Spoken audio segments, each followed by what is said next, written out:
ఇప్పుడు side dots ఎలా వేసుకోవాలో చూపిస్తాను చూడండి. ఇలా పట్టుకుని ఇక్కడికి మనకి కుట్టు ఉంది కదా, ఇది మన ఖర్చు అనేది ఇక్కడ వరకు ఇలా పెట్టుకొని ఇక్కడ కార్నర్ వచ్చింది కదా, ఇక్కడ మనం డాట్స్ అనేది వేసుకోవాలి. ఈ పక్క ఆ పక్క కూడా చూడండి, ఇక్కడనే డాట్స్ అనేది వేసుకోవాలి. ఇలా చూసుకుంటే సరిపోతుందండి.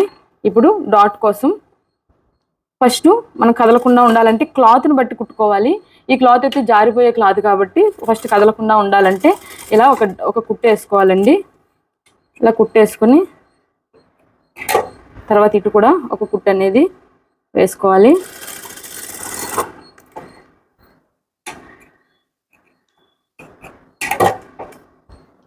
ఇలా కుట్టు వేసుకున్న తర్వాత ఇప్పుడు ఇలా పట్టుకొని ఈ డాట్ అనేది వేసుకోవాలి. అప్పుడు లైనింగ్ మెయిన్ ఫ్యాబ్రిక్ కదిలిపోకుండా ఉంటుందండి.